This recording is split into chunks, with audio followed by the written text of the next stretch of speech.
We know all of the dates for everything WoW for 2024, including the pre-patch for the War Within, the release, 10.2.7, WoW Remix, and everything that you might want to know, considering that it's still very early into the year and a lot of it has been data mined on the War Within Alpha. And of course, we're going to be talking everything that you need to know for Season 4, because if you're going to be gearing your character today or tomorrow or this week, there are a couple of things that you would really want to know before starting out your gearing process. Blizzard has just made a blue post announcing that the 10.2.7 Dark Heart content patch, the last patch of Dragonflight, will be releasing on May the 7th with everything that's going to be coming in, particularly the Drana and Troll customization to have their heritage armors introduced, the new quest story or the end chapter of Dragonflight, plus all of this will be coming with 5 more character slots on your account, bringing them all up to a total of 65, up from 60, to kind of facilitate the WoW Remix separate content of gearing your character, which will then move on from the WoW Remix to the live servers. And how does that matter? And it does, because that actually talks about the release of the War Within. Now, before we get to that, WoW Remix releases on the 16th of May, so a little bit after the actual patch comes out. And because this is a separate version of WoW, kind of from the retail version, once the season of WoW Remix, once this event ends, the characters will essentially move into the War Within, as they have said in past blue posts. And of course, this means that right after, or as close to after the WoW Remix is ending, we will have the War Within pre-patch. And we know that WoW Remix ends on August the 19th, because if you go on the Alpha clients, if you have access to the Alpha client, the calendar in-game essentially shows that the event ends on the 19th of August at 4 p.m. I don't think the hour matters very much, but the day definitely does, because this means that the pre-patch is going to come very shortly after, since the intention of the whole WoW Remix event is to create new leveling systems, give you things to do until the expansion releases, and then actually be able to use these characters in the new expansion. Of course, they will segue into the pre-patch event, which the latest the pre-patch event can launch would be on August the 27th, because of how content cadence is essentially handled. If the WoW Remix ends on the 19th, which 19 I believe falls on a Monday, normally the reset happens a day later on the US servers and 2 days later on the EU servers. There's a very good chance that we might just get the pre-patch the next day, but usually when the season ends, there is a week of off-season content before the pre-patch launches, so that you have time to finish whatever else you are going to be finished, because the general consensus is once the pre-patch event launches, you're probably just going to want to do that and not actually go back to raiding or doing Mythic Plus, although I know some people will still do those. And the pre-patch event usually lasts a month, which would put the release of the War Within in September. And if you look at the roadmap, this is not a stretch. This is exactly what they are actually planning. And we know that Blizzard does not release these dates, or at least speculation of these dates, lightly at all. They do not like having exact dates and then having to push the release further on. That has been received very negatively by the community for years, and ever since I believe Warlords of Draenor, they have stopped putting out dates and saying that things are going to happen at a specific time, period. And the roadmap for 2024 has kind of proven otherwise, where they've very much stuck to their content cadence and released the content as planned. Very reassuring, and also exciting that we're going to be playing the War Within by September, by the end of September at the very least. Now, one last bit before we actually move into the event. The WoW Remix also can help you get your heritage armor, which is a big plus for people that still have or need a reason to level up. It has been confirmed through a blue post by Blizzard, essentially them saying, after a great deal of careful testing, we can confirm that earning heritage armor on time running characters all works as intended. Your time runner becomes eligible for the quest when you hit 50 in Pandaria. Please note that the game won't offer you the quest or show the achievement as complete completed while you are in Pandaria until the event ends. You cannot leave Pandaria, so completing it requires the event to end.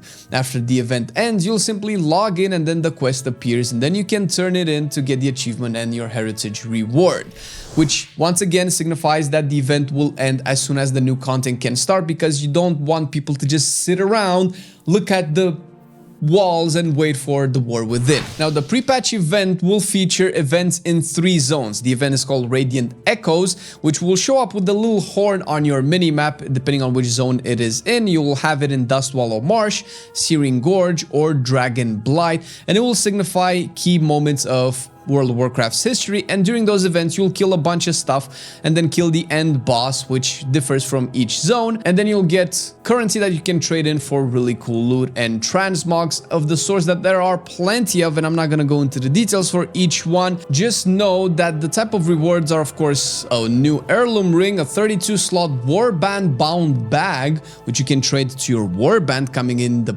War Within, a 30 slot reagent bag, battle pets, and a full set of eye level 489 essentially champion track gear to give to your alts to catch up depending on which character you want to start the War Within in. Of course, it will not be the best eye level gear that's still doing the actual season, but it is a good catch up mechanic to get your alts geared enough to start the War Within, because as we have tested the alpha, we know that the quests starting in the first zone of the War Within reward you with 400 eye level gear.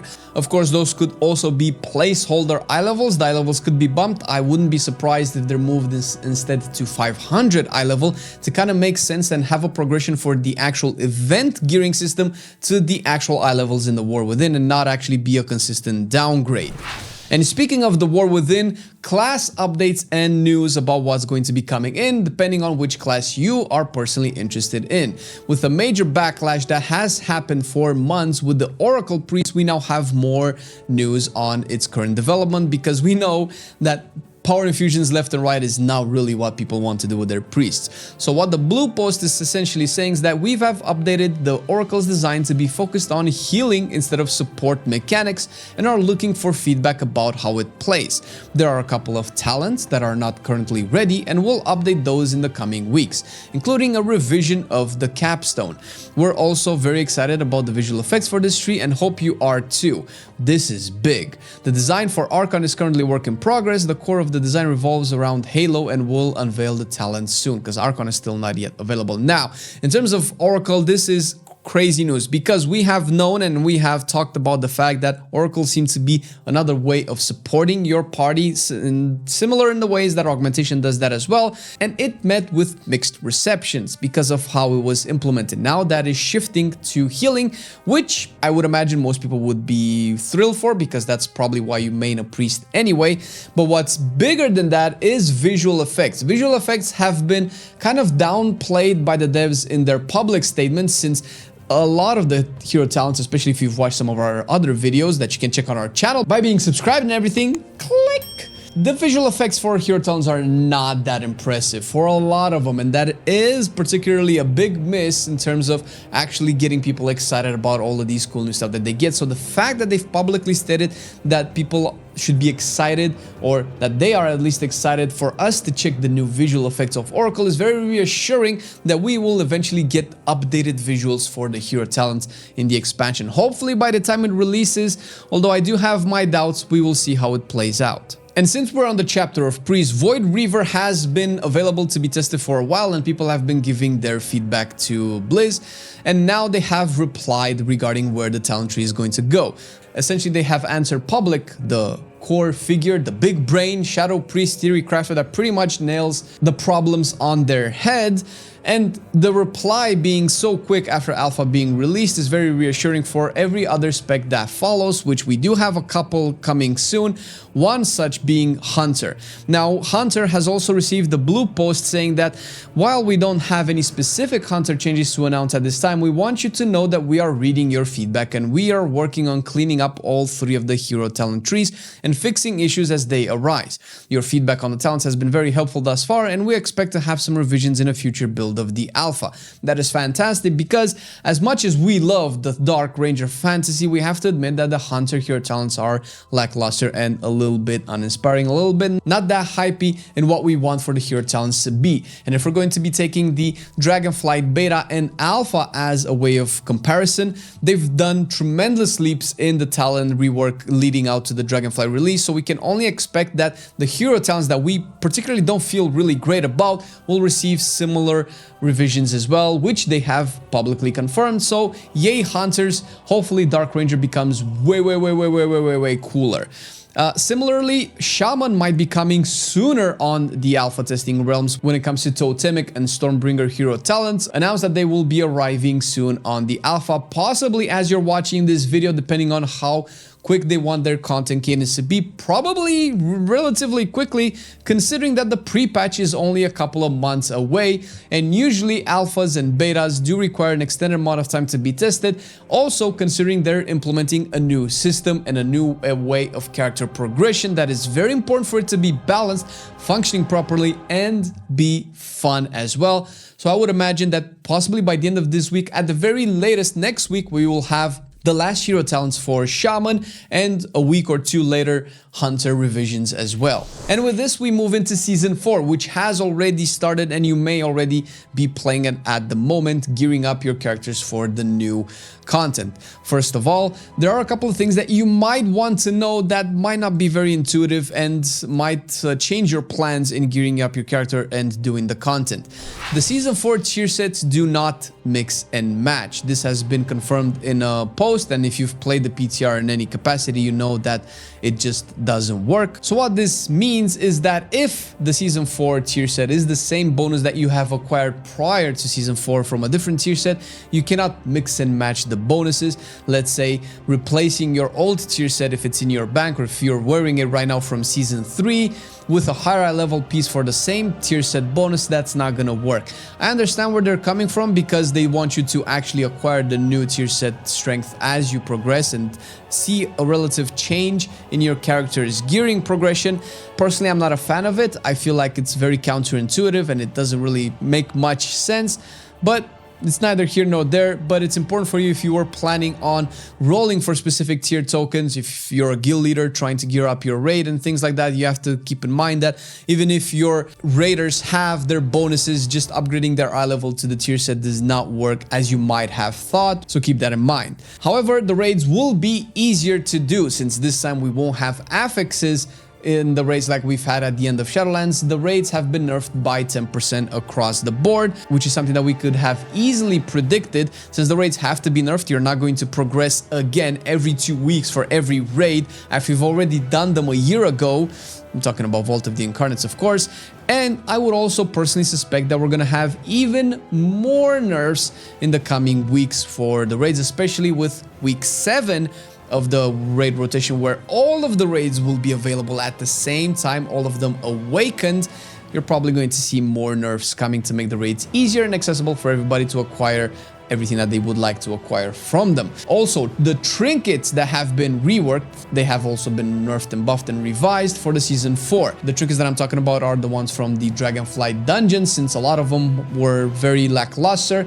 A lot of them have been changed to make sense for the new season, to be especially competitive with the other trinkets. So I'm not going to go into all of them because a lot of the trinkets have been addressed, but the link to the post is down below. Why this is important is because if you are playing a specific spec and you know that the best trinket to get is trinket X, that might have changed and you might want to go for trinket A. And instead of grinding the same dungeon for 2 weeks before realizing that the trinket is now dog shit, it's probably better to kind of know exactly what you're getting into. And in terms of gearing, especially if you're going to be crafting any pieces of gear, the first few weeks are going to be very important in how you're spending your limited resources.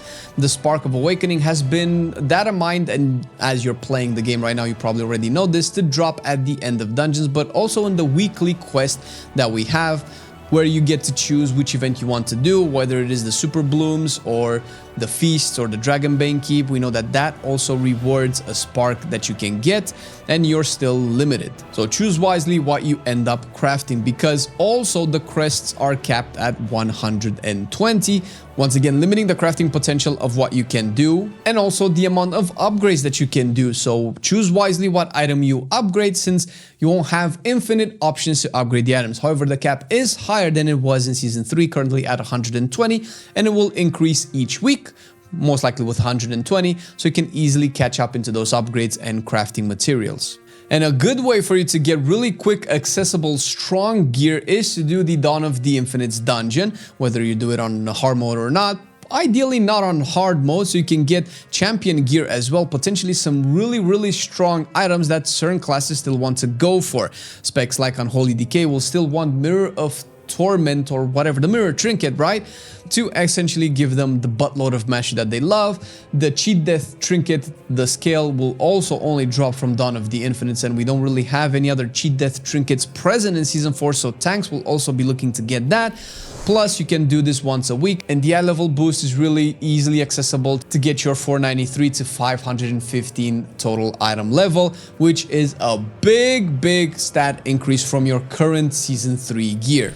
Lastly, as the last mechanic coming into Season 4, the antique bronze bullions, which are going to be exchanging for really good gear, trinkets from all of the raids, certain cantrip weapons, anything that you would like, especially legendary upgrades, can be traded in at the Parting Glass section of Valdrakken. This is a little bit of an obscure location, and you might not be able to tell where it is, but if you follow the map and you fly right around here, this is where all the vendors are, and they are separated into the raids themselves. And the gear that you'll be acquiring with the antique bullions will be on its own separate upgrading track called the Awaken track that will raise the level to highest possible. Essentially, you can do whatever raids you want and buy whatever difficulty you want. You'll still be able to get all of the items that you buy with the bullions all the way to max eye level with the crest upgrading system. And these are just the few things that we have had announced in the last couple of days for WoW. It's looking like it's a very busy time,